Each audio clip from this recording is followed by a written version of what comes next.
la ya'lamuhunna katsirun minan nas, yang tidak diketahui oleh banyak orang.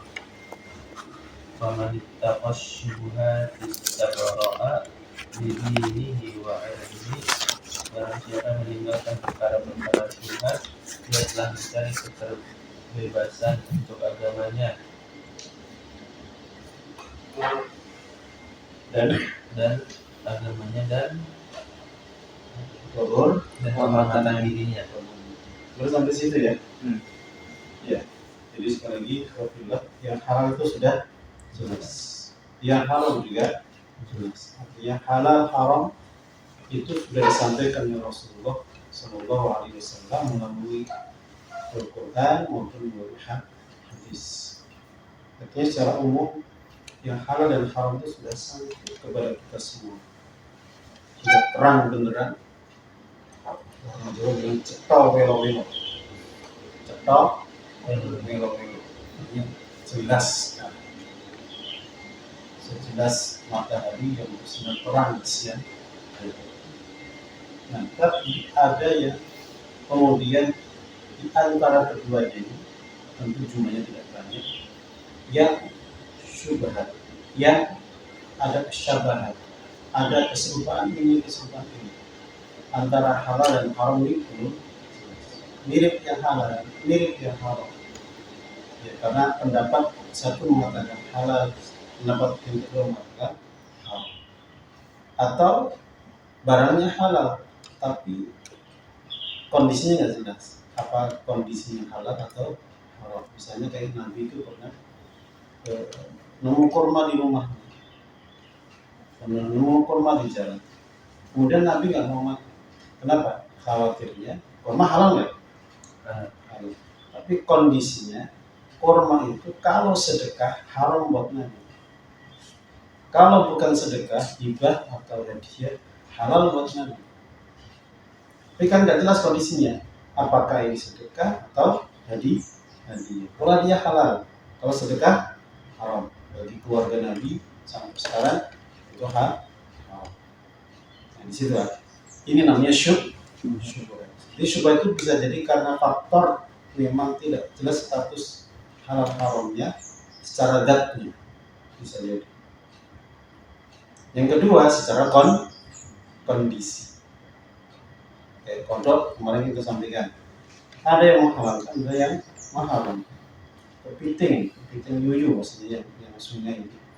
Ada yang mengatakan halal, ada yang mengatakan haram. Kalau kepiting laut misalnya mayoritas gimana? Nah, ketika ada yang syubhat begini, ini enggak mengetahuinya kecuali sedikit dari manusia. Siapa yang mengetahuinya? Artinya mengetahui hukumnya. Maka ulama yang memutus hukumnya halal, ya dia boleh memanfaatkan bagi ulama tersebut. Bagi orang mengharamkannya, dia harus menjaga, tidak mau makan. Nah, kita ikut yang mana? Situ ya. Tapi yang paling aman adalah ini ya, berikutnya.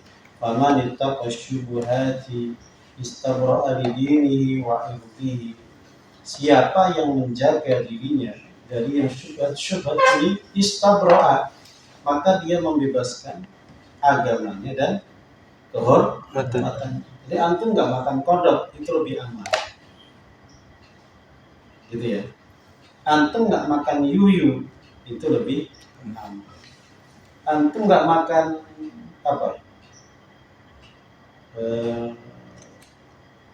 minuman misalnya, kalau itu jelas lah. Yang syubhat. Kadang-kadang misalnya kondisinya ini punya keluarga saya atau punya orang, misalnya ada pohon kelapa tumbuh di tanah sengketa, itu kan syubhat itu. Nah, maka kita jauh. Kalau kita menjauhinya, apa manfaatnya? Istabra'a bidinihi wa irdihi, terjaga agamanya, ya terjaga kehormatan. Karena bisa jadi halal, bisa jadi haram. Halal aman, tapi kalau haram bagaimana? Makanya terjaga aman.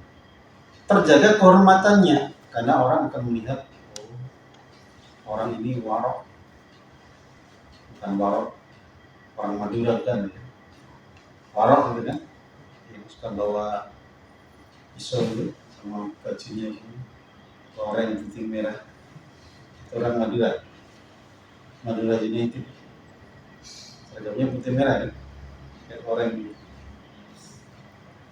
Jadi menjaga agamanya, menjaga kehormatannya. Ini orang yang warok artinya menjaga. Tidak hanya yang halal, yang syubhat pun juga dijaga. Jadi yang syubhat dijaga, jangan sampai dia makanan mengkonsumsinya.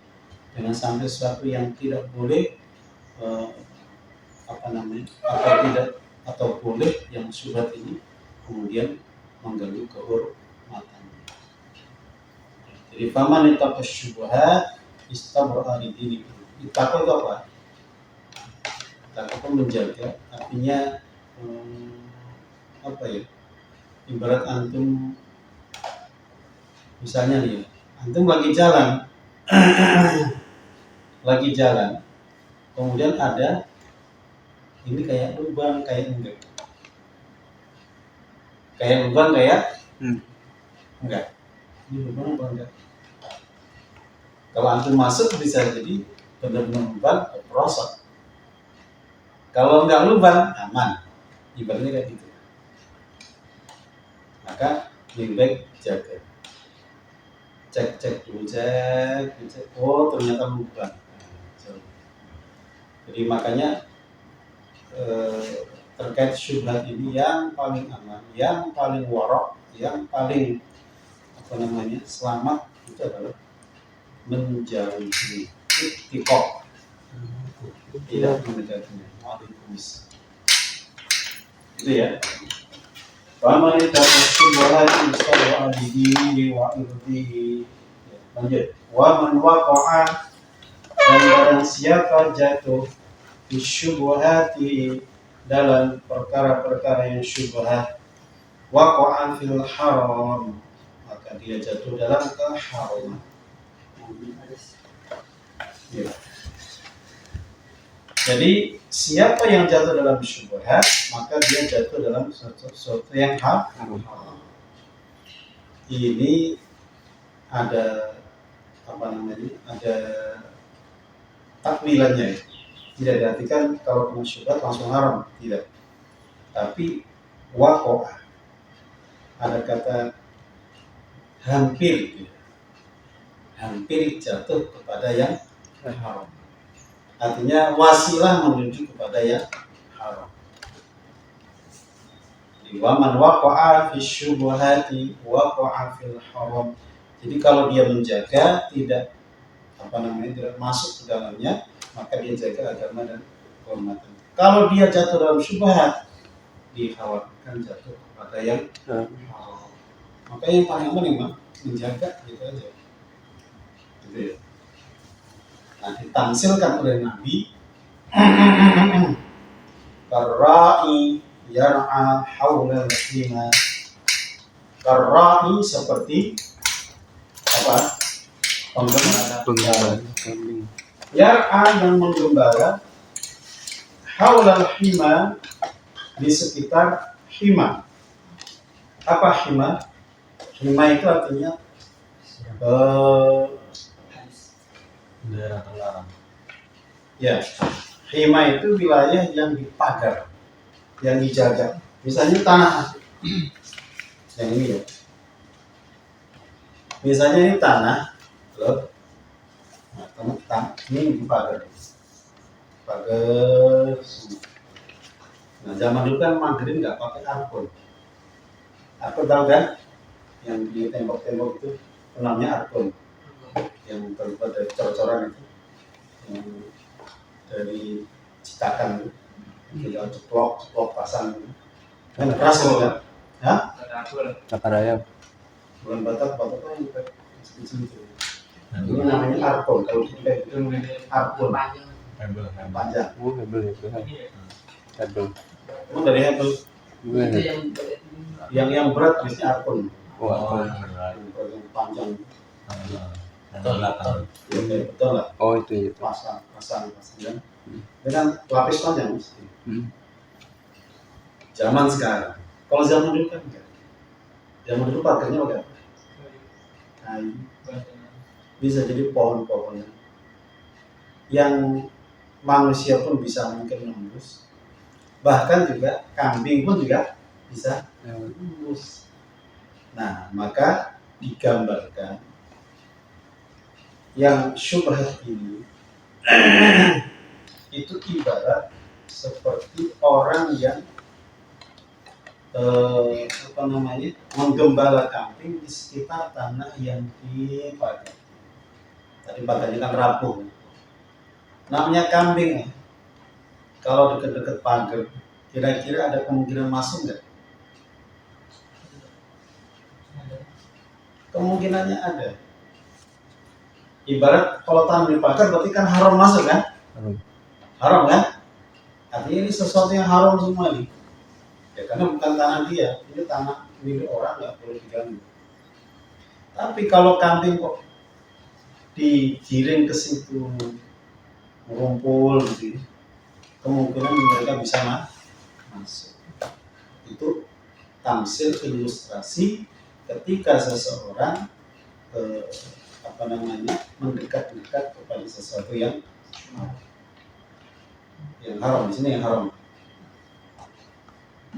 Nah, kalau dekat-dekat begitu ada kemungkinan dia kemudian masuk pada yang haram. Jadi ibarat seperti gembalaan yang digembalakan oleh penggembalanya di sekitar tanah yang berpagar, khawatirnya nanti dia masuk. Seperti orang yang jatuh pada syubhat, dia khawatirkan syubhat ini masuk kepada yang haram. Itu ya. Ar-ra'i yar'a hawlal hima yushiku an yarta'a fihi. Jadi khawatirkan jatuh kepada kebun yang diharam, tanah yang diharam. Jadi makan rumput yang diharam. Rumput halal, tapi kalau milik orang nggak boleh dimakan. Jadi tamsil bagi orang yang melakukan sesuatu yang syubhat, dikhawatirkan jatuh pada yang haram. Ala wa inna li kulli malikin hima. Bagaimana? Ala wa inna li kulli malikin hima. Ketahuilah bahwa sesungguhnya Bagi setiap raja memiliki daerah terlarang. Iya. Nah, raja zaman dulu sampai sekarang mungkin ada juga ya. Itu punya tanah-tanah yang dipagar, yang orang itu dilarang masuk ke dalam. Sebenarnya sekarang tidak ada raja, ya, pemilik tuan tanah. Itu punya tanah 10 hektar, boleh nggak dipagari? Boleh, supaya orang lain tidak masuk.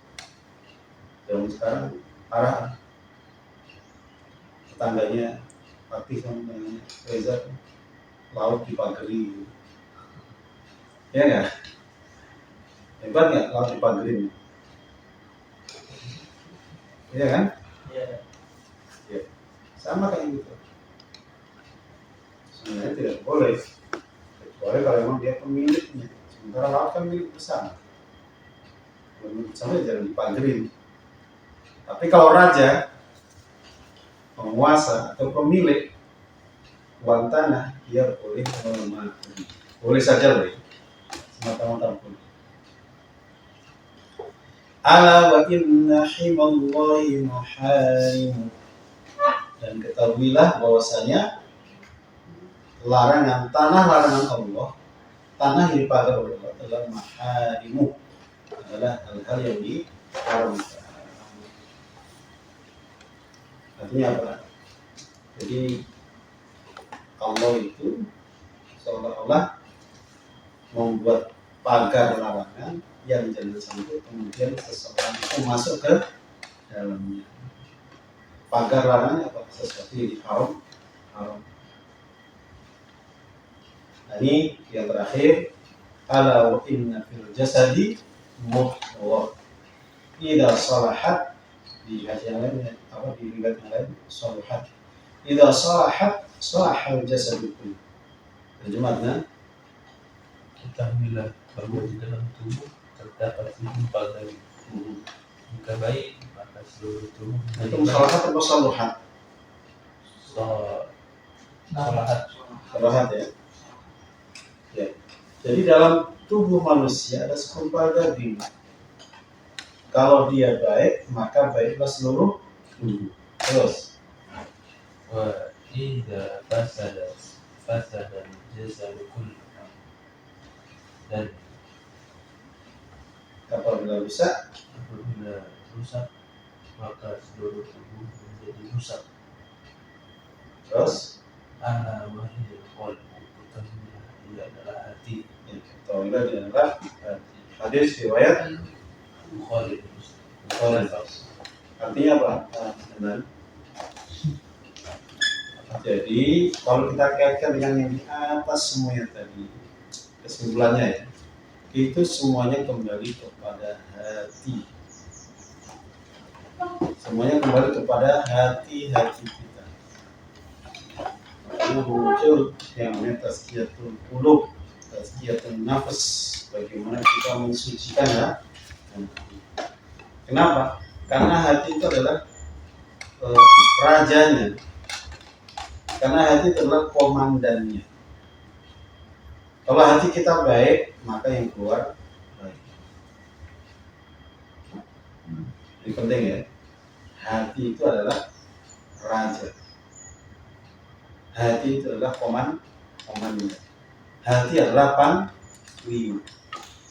Artinya apapun yang kita lakukan itu semuanya kembali kepada hati kita. Hati memerintahkan, maka tangan, badan, mulut, mata, apalagi ya,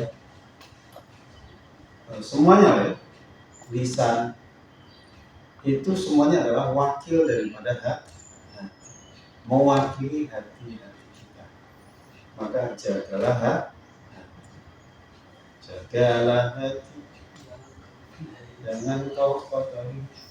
Jagalah hati, lentera hidup ini. Ya, jadi hati itu penting. Kenapa? Karena hati adalah rajanya. Tangan bergerak itu perintah hati. Kaki bergerak itu perintah hati.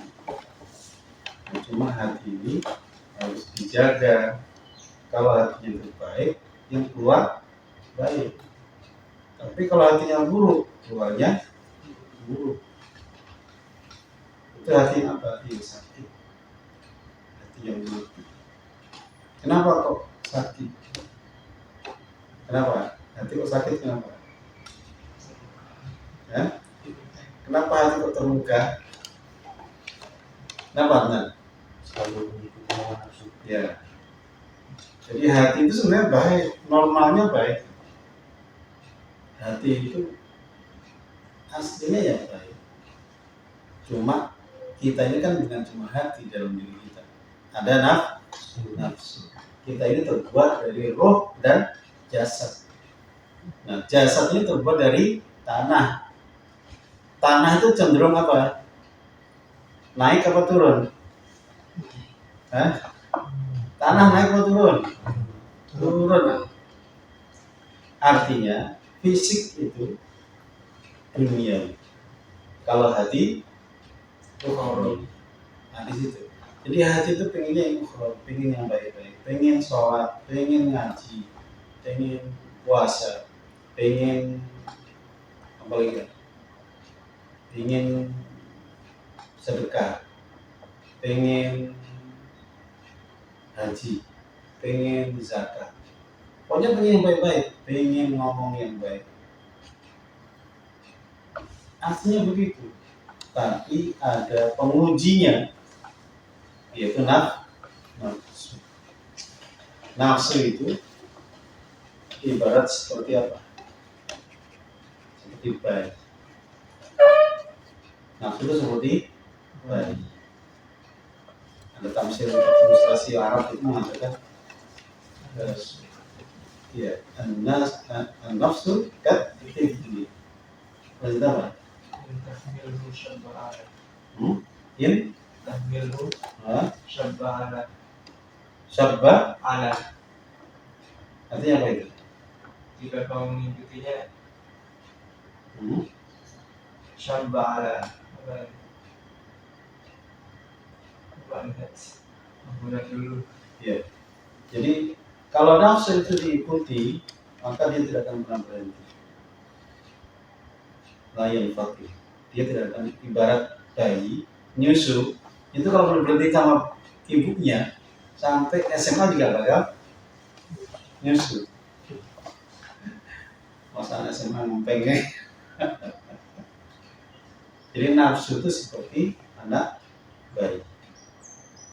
Anak bayi itu kalau disusui, kalau diberhentikan, tidak disapih, maka dia tidak akan berhenti. Nafsu itu kalau antum turuti, nggak bakal puas. Maksudnya begitu. Jadi kesenangan antum, kalau antum ingin nafsu, nggak pernah habis. Benar ya? Contoh zaman sekarang, main game. Pernah puas nggak? Pernah puas nggak? Apalagi Mobile Legends itu. Memang antum itu dibuat nggak puas, dibuat nggak selesai. Saya nggak pernah main game sama sekali. Game Mobile Legends itu ya, sama sekali nggak ngerti saya. Tapi saya lihat itu orangnya nggak pernah puas, nggak kenal waktu, nggak kenal apa ya. Benar nggak sih? Benar nggak saya kalau? Benar nggak benar? Nggak kenal waktu kan? Pernah puas nggak? Ya. Kayaknya dicoba terus, pantang terus. Mengisi masa luang. Mengisi masa luang. Membunuh waktu luang, bukan mengisi waktu luang. Membunuh waktu luang. Menghabiskan waktu luang. Bukan mengisi. Ya mengisi ya, tapi mengisi dengan sesuatu yang membunuh waktu. Gitu ya. Nggak ada puasnya. Contoh misalnya, antum nyari wanita cantik. Kalau nafsu, pernah puas nggak dengan satu wanita cantik? Enggak. Ya, Pak. Jadi lagi. Karena ketika dapat yang cantik, lihat satu itu lebih cantik. Nanti lihat yang cantik, lihat yang lain lagi, oh ternyata lebih cantik lagi. Gak akan putus. Sama nanti dengan harta juga sama. Pokoknya nafsu itu nggak mau selesai. Makin meninggi. Makanya di antara yang tidak pernah mati itu adalah cinta kepada harta. Jadi orang sampai tua sekalipun senang nggak duit? Senang. Duitnya nambah senang nggak? Senang. Siapapun itu senang. Duitnya nambah terus, tangannya nambah terus. Sudah tua, kamu pengen tangan nambah. Buat apa? Harusnya dibagikan pada yang membutuhkan. Ya, nafsu tidak akan pernah selesai.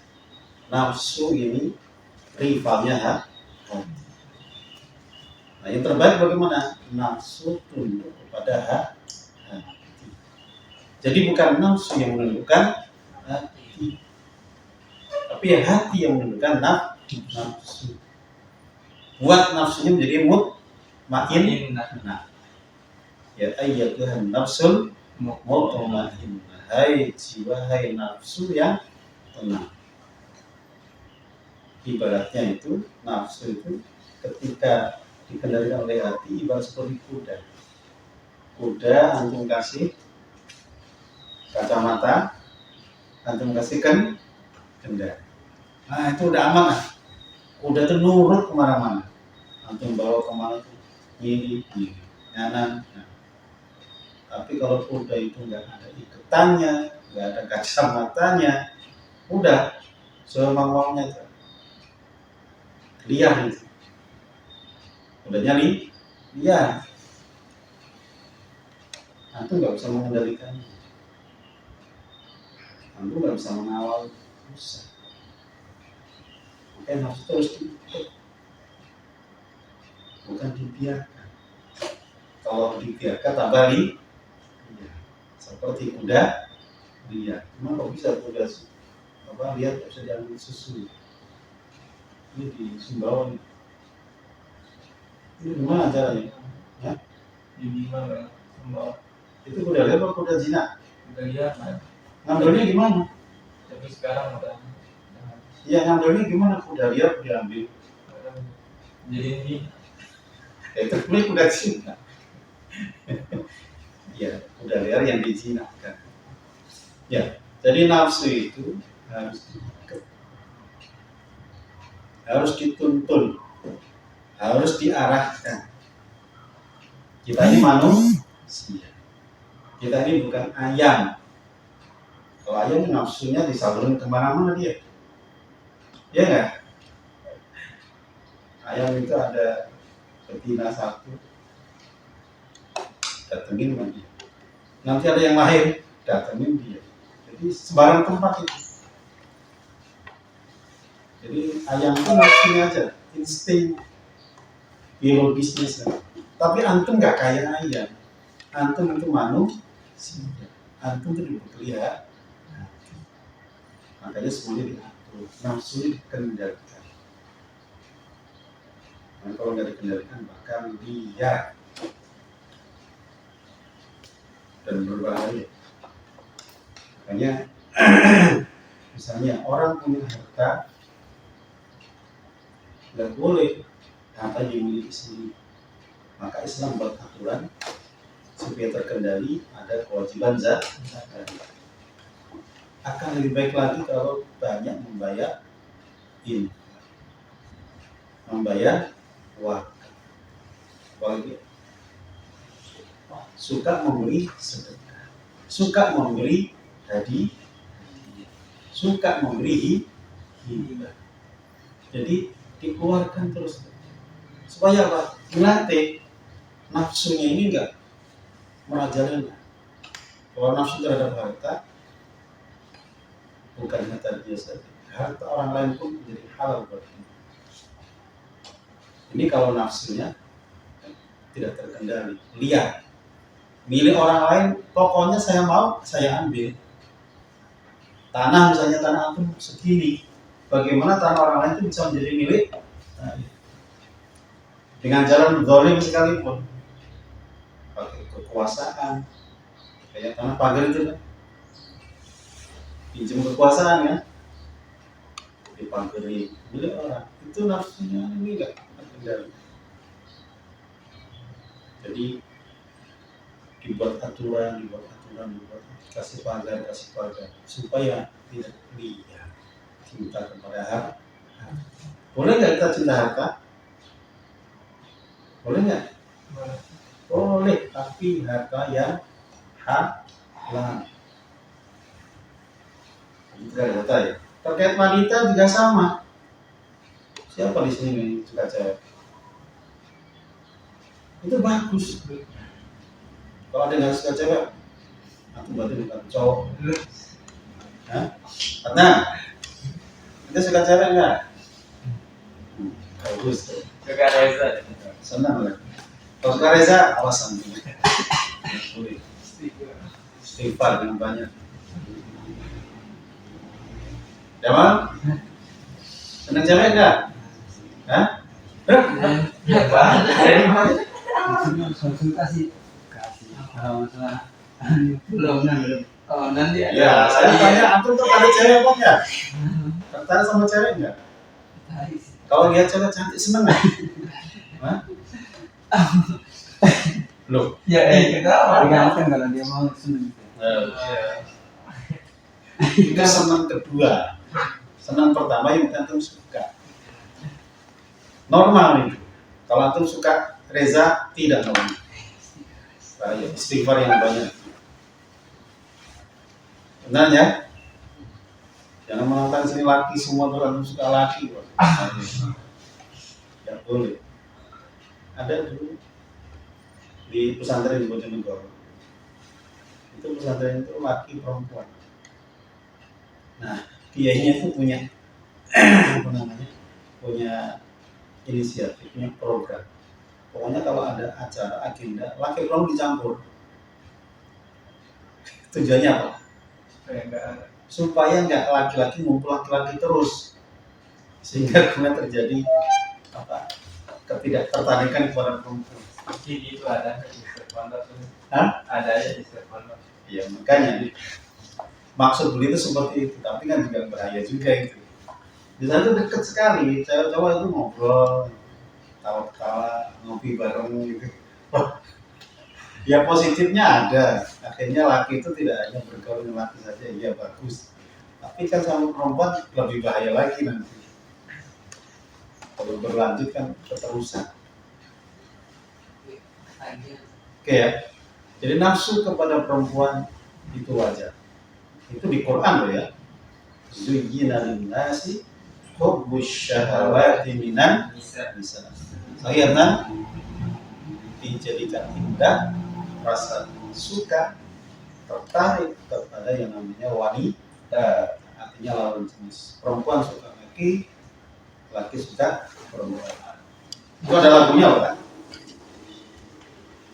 Ada lagunya dikasih dah. Nah, dengar nggak? Pasti vokalis. Dikasih dah. Pasti. Masa nggak tahu? Dia cinta wanita, wanita cinta pria. Itu lagu kasih dah tuh. Pasti Daria Semarang. Dan kelihatan di YouTube. Namanya lagu bondolan. Hah? Namanya lagu bondolan. Sudah lama kali. Ya lama ya dulu. Saya masih kecil tuh lah ada kasih itu. Misalnya Pria cinta wanita, wanita cinta pria, itu normal. Bahkan harus. Kalau ada laki sama laki itu bahaya. Perempuan sama perempuan bahaya juga. Itu ya. Tapi dalam Islam diatur. Ketertarikan ini diatur. Kalau nggak diatur bahaya. Dan dalam Islam itu kalau sudah balik bisa kerja nikah. Nah zaman sekarang aturannya lebih ketat lagi.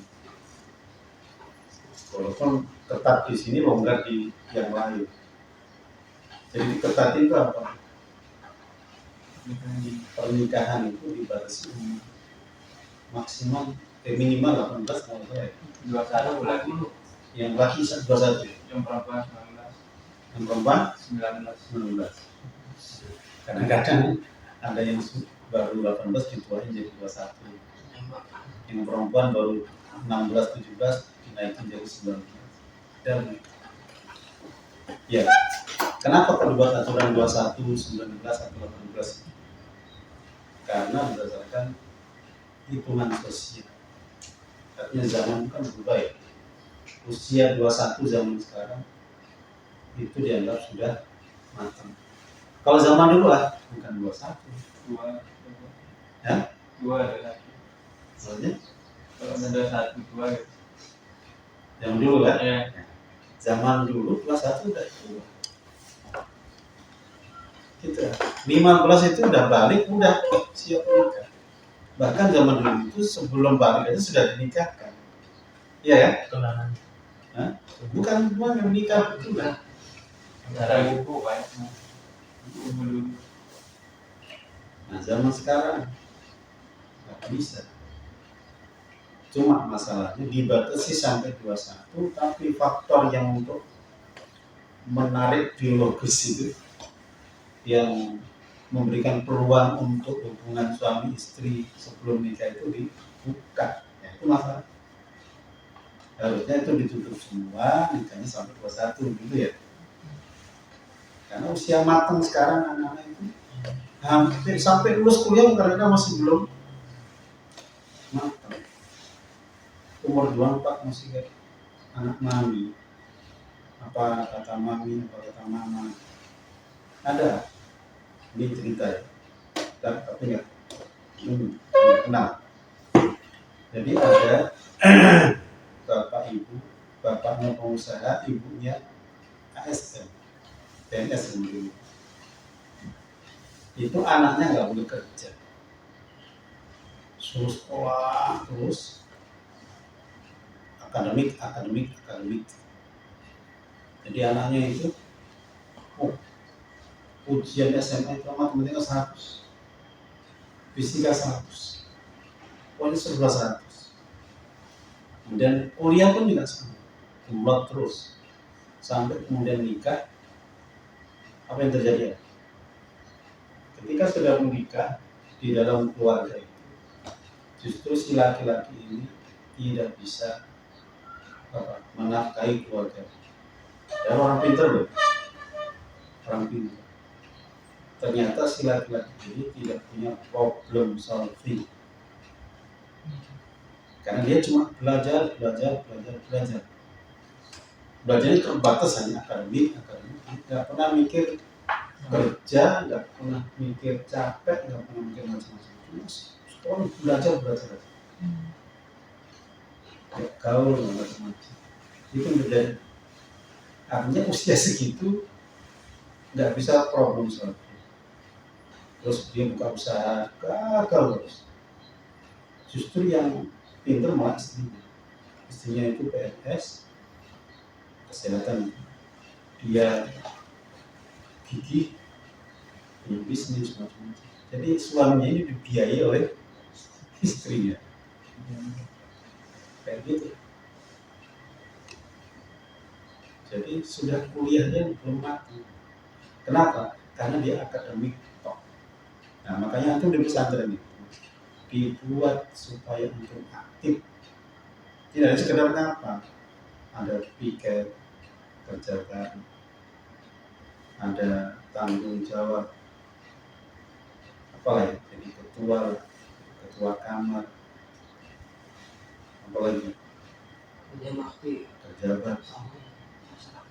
Itu sebenarnya caranya aja membuat antum itu matang. Antum bukan orang sendirian, antum itu orang komunal, gitu ya. Jamal ya, nggak boleh menyendiri. Biasa juga sama. Semuanya boleh. Karena ya, jangan sibuk dengan diri sendiri. Karena itu nanti terkait dengan problem solving. Bagaimana ketika nanti di keluarga menghadapi sesuatu, jalan keluarnya apa? Jadi banyak mikir. Jadi simpulnya di mana nih? Jadi yang paling penting dalam keluarga itu problem solving. Bukan tambal sulam ya. Ada bolong ditutup, ada bolong. Justru bagaimana supaya tidak bolong. Gitu ya. Makanya itu di pesantren itu bisa mandiri, kemudian bisa secara pribadi antum mandiri, kemudian dengan orang lain antum bisa bergaul, bisa bersama-sama. Jadi jangan sibuk dengan diri sendiri. Ya kan tadi yang suka diri sendiri, dia problem solving di keluarganya nggak bisa. Ada kasus apa, diem, bengong. Namanya nyicipin aja nggak mau. Kenapa? Gimana dia dari kecil? Nyicipin itu nggak mau. Apalagi mas. Nanti di sini apa? Nyicipin sendiri nggak? Atau dicuciin? Sendiri. Cuci baju? Sendiri. Masak? Mikir, ya kan? Jadwal. Artinya ada kegiatan-kegiatan yang antum ini bersama-sama, kadang-kadang juga sendiri. Kalau nyuci baju sendiri, ya sendiri, bisa dicuciin. Ini pemandian. Nah zaman sekarang kita kan mulai ada laundry ya, laundry. Sebenarnya kurang bagus. Kalau masalahnya laundry juga sebenarnya. Kita dulu dari kecil, saya dari SMP kan di kampung. Jadi dari SD mulainya ke kelas 6 itu udah mulai mandi, nyiapin baju sendiri. SMP itu mulai bantu masak. Kalau pengen makan, bikin sendiri. Nah, seperti itu. Belajar SMP itu udah nggak ada orang tua sama sekali, udah belajar sendiri aja. Nah, yang penting yang kedua harus komunal, jangan jadi penyendiri. Jadi kalau bisa kita punya jiwa sosial, ya. Sosial itu bersosialisasi, jangan sendiri. Oke ya, kok sampai ke situ tadi? Kematangan tadi ya. Iya.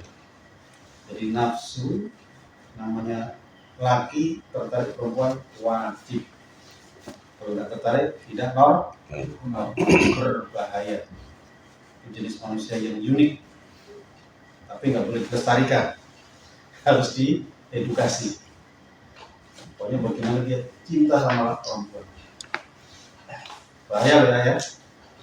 Nanti tuh kalau punya anak laki kok tertarik sama perempuan, harus senang. Tinggal diarah. Umur berapa boleh pacaran? Kapan pacaran? Setelah nikah. Jadi kok tertarik? Harus senang. Cuman harus diarah. Antum lihat anaknya nggak tertarik sama perempuan, malah sama laki-laki, mau sama laki belum.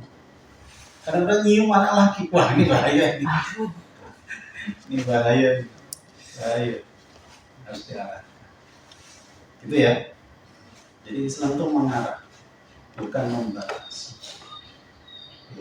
bukan menghina. Kayak orang Nasrani kan, pastornya itu nggak nikah. Itu nggak sesuai dengan fitrah kemanusiaan itu. Nggak nikah. Apa yang terjadi ya? Banyak pastor kemudian nggak nikah, tapi nikah sama pastor watinya. Kan pastornya tidak hanya laki-laki kan? Perempuan namanya apa? Biarawati. Ya biarawati ya. Biarawati. Jadi karena biarawati nggak boleh nikah, terus pastornya nggak boleh nikah, akhirnya diam-diam nikah yang tidak halal, diam-diam. Waktu saya di Mentawai itu ada namanya anak-anak Tuhan. Anak-anak Tuhan. Kenapa? Lahir dari para pastor dan biarawati dengan cara yang tidak sah, tidak legal, ilegal. Jadi banyak. Itulah bahayanya. Karena agamanya menyelisih fitrah. Laki itu mesti tertarik perempuan, kenapa dilarang? Bukan dilarang dalam Islam, tapi diarah dengan jalan pernikahan. Jadi halal. Memang kayak gitu itu nafsu ya. Nafsu itu menghias-hias. Kata orang yang suka berzina, katanya lah ya. Itu. Kenapa nih? Kata mereka loh ya. Karena perlu perjuangan. Di mana perjuangan? Tempat-tempat. Ya nggak? Nah di tempat yang aman. Yang sepi, nggak mungkin rame-rame. Jadi tempatnya udah tahu dia semak-semak. Kadang sampai kuburan juga dijabanin, nah. Parah nggak itu? Pacaran tapi di kuburan. Mesti. Mana di kuburan coba? Antum bisa bayangin. Itu kalau mayatnya bangun, kan nggak lari tinggal langgan. Ya, jadi sekali lagi ya, cinta kepada kita itu bagi nafsu. Cinta kepada pasangan atau lawan jenis itu adalah nafsu. Cuma ini semuanya dikendalikan, semuanya di-manage, semuanya diarahkan. Karena kalau tidak diarahkan, bumerang bagi hatinya. Hatinya jadi ketutup, hatinya jadi kotor, hatinya jadi rusak. Kalau hati sudah ketutup, ibarat kaca ya, kaca itu kan bening, pastinya kan. Kalau nanti muncul hitam itu gelap, bisa ngaca nggak tuh? Kelihatan nggak yang ganteng dan yang jelek? Jelek, ganteng sama saja. Gara-gara apa? Hatinya ini, kacanya ini banyak bintik-bintik Makanya di hadis ini hati itu penting. Tentunya hati yang bersih. Kalau soluha atau solaha, kalau dia baik maka baik seluruh tubuh. Baik lidahnya, baik makannya, baik pendengarannya, baik semua. Perutnya juga baik. Langsung makan suka nggak? Harus. Sama aja. Nafsu makan boleh, tapi nafsu makan nggak boleh dibiarkan, dikendalikan. Ya nggak?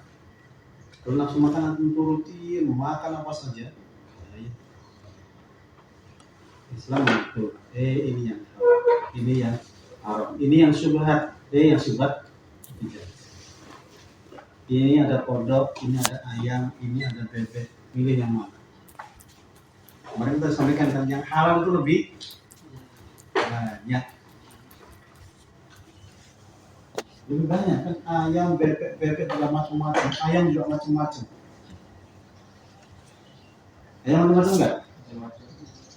Ada ayam kampung, ada ayam ini, ada ayam apa, macam-macam. Ada ayam yang gede, bangkok, ada ayam kecil, ada kate. Ada ayam yang bentuknya itu yang unik itu apa ayam apa?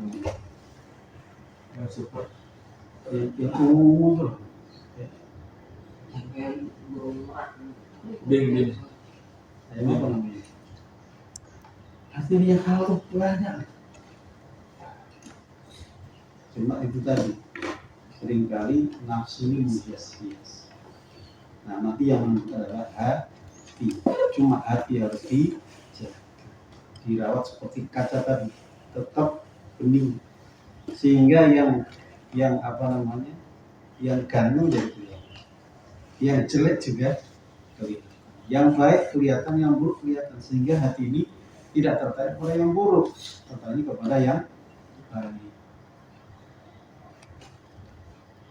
Tapi kalau hatinya ini nggak dijaga, sama keburukan tertarik, kebaikan nggak tertarik.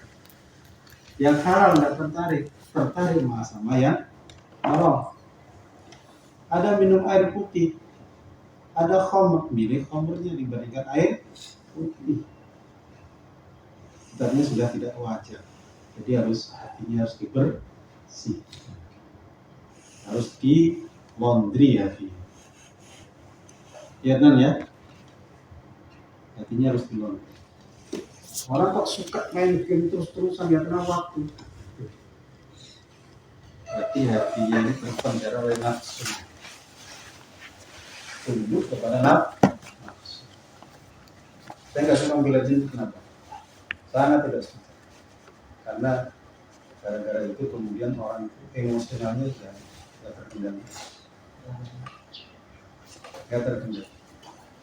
Karena tarikan nafsu itu tinggi sekali. Gak bisa di stop kan? Stop mati kan? Mati ya?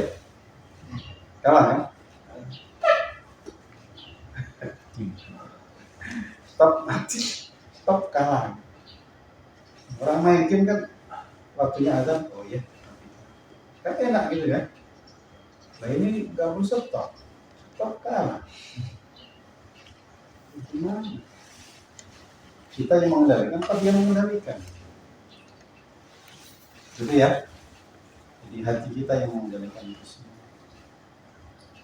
Terkait harta dikendalikan, terkait wanita dikendalikan, jabatan juga dikendalikan. Yang terakhir ini, kadang-kadang ada orang yang gila jabatan. Karena gila jabatan menggunakan apapun cara. Bisa cerita di Cirebon dulu, saya nggak tahu hati yang mana. Orangnya baik sekali, ya kaya, anaknya cantik, ganteng, pinter semua anaknya, sehat semua. Pokoknya nanti keluarga itu harmoni, bahagia. Nah satu kelemahannya, bukan karena wanita dia lemah, dengan jabatan. Ini bakal jadi besar. Dalam bayangan dia, di setan kan menghias-hias. Oh jadi bupati enak kira-kira. fasilitas, mobil gratis, apalagi mudah, Uang nafsu. orang rakyat, gaji tiap bulan kan ya, tinggal tunjuk tangan, kayak Deddy Mulyadi itu kan, Iya. itu kenapa itu? Tinggal nunjuk-nunjuk kan, kalau ada yang kotor tunjuk, pengen bersihkan, bersihkan itu, apalagi ya, misalnya keuangan, dia yang ngatur. Pokoknya dia nunjuk. Asik gak kira-kira? Asik kan? Menyenangkan kan? Hebat kan? Dalam bayangan dia seperti itu. Jadi keluarga yang harmoni dan sehat, kaya, pinter-pinter anaknya, istrinya juga cantik, soleha.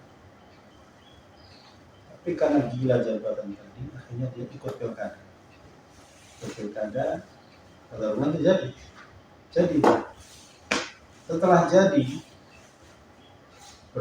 satu semester kalau bisa, pokoknya nggak lama, belum lama, langsung ditangkap KPK. Dia korupsi nggak ngerti, dipikir itu bukan korupsi, ternyata menurut KPK korupsi. Artinya dia jadi bupati tapi nggak ngerti aturan-aturan bagaimana membelanjakan keuangan daerahnya. Akhirnya masuk penjara, di penjara namanya udah tercoreng, akhirnya keluarganya nggak terurus, hancur semua. Anak kemana, istri kemana, gitu ya. Namun dibilangin, gara-gara apa? Nafsu terhadap jabatan. Kayak gitu berarti ceritanya. Intinya kalau nafsu tidak dikendalikan itu berkah kepada masalah dan harta, pada nafsu. Cinta kepada anak juga bisa nafsu.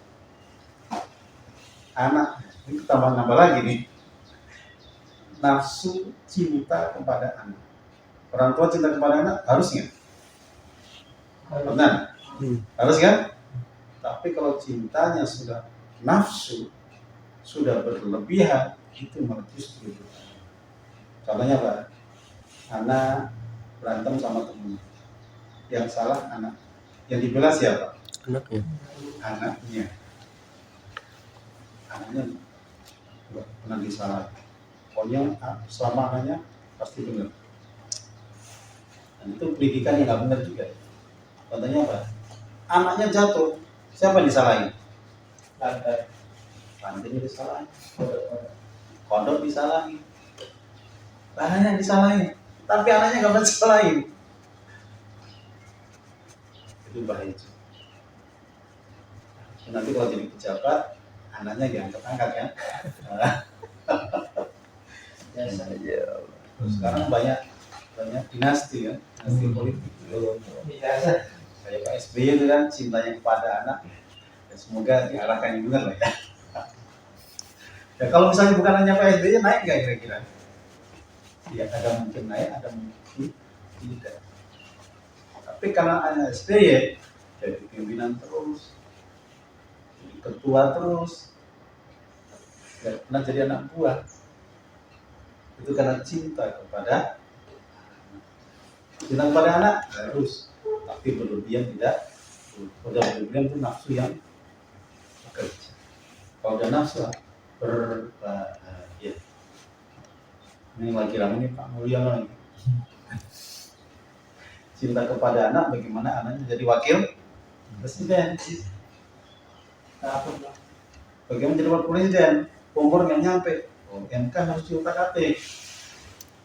Halo? Ini terlepas ya salah benar ya. Artinya ini sudah berlebihan. Tapi itu begitu. Intinya kalau nafsu kita lepas, kita turuti, maka kita pernah selesai. Jadi malah jadi bumerang. Tapi kalau nafsu dikendalikan, jadi baik. Ya, nafsu dikendalikan sama wanita menikah, tenang kan? Harta diambil dengan halal, orang mau gugat kayak apapun selama itu halal, selama sah, maka aman. Nah, sekarang lagi ramai wakil gubernur Jawa Barat yang dulu Ustadz lah ya, Sebelum jadi ya, yang wakilnya dalam Ridwan Kamil itu, iya wakilnya Ridwan Kamil. Ya lalu kan lihat Ya, Ridwan Kamil gitu juga. Jadi itu punya pesantren, ya kayak kita lah, pesantren kecil, tapi sumbangan gede. Artinya dana dari daerah itu yang dikasih yang banyak tuh pesantrennya. Ya kalau duit sendiri mah nggak masalah ya. Ini duitnya duit rakyat itu. cucian uang mereka. Jadi muridnya sedikit, tapi pasnya 30 miliar. Hah? kita Pinter Ya, gimana? cuci uang itu sengaja buat proses. Sampai 45 miliar. ribu Nah, artinya kan itu tidak bagus. Akhirnya kan jadi orang ramai sekarang. Gara-gara jadi mulia gini. Masjid Al-Jabar bagus nggak? Bagus. Ternyata di dalam kanan itu ngutang begitu besar. Kan jadi orang tuh lihatnya jadi negatif juga. Nah, ini jangan-jangan dalam rangka itu. Karena kalau yang bangun di Ridwan Kamil misalnya, namanya kan bagus kan? Tinggi nggak namanya? Calon presiden, calon. Iya nggak? Minimal gubernur Jakarta walaupun nggak jadi. Jadi itu batu loncatan. Kita berharapnya semoga niatnya ikhlas. Tapi kalau nafsu yang bekerja, ya, disitulah nanti dia jatuh di situ. Nah makanya orang itu di mana nafsunya tidak kuat, disitulah dia benci. Ada orang dengan harta nggak mempan, dikasih duit berapa aja nggak ngaruh, tapi dikasih wanita nggak cantik juga, akhirnya udah plok. Jatuh. Ada orang Saudi, ada orang orang Mesir. Orang Mesir, antum kasih duit, bahaya. Tapi orang Saudi antum kasih duit, aman. Sebaliknya, orang Mesir antum kasih perempuan, aman. Tapi orang Saudi kasih perempuan, habis. Itu cerita pengalaman orang-orang ya. Artinya setiap orang itu punya kelemahan masing-masing. Maka di mana dia lemah, disitulah ada ujian. Ada orang rajin puasa, tapi qiyamul susah. Ada orang pandai qiyamul puasanya susah. Maka bersyukur kalau kita bisa semuanya. Qiyamul bisa, ngaji bisa, sholat malam juga, bahasa bisa, semuanya bisa. Yang penting kita mau usahakan semua. Gitu ya. Coba. Dan 8-10 menit.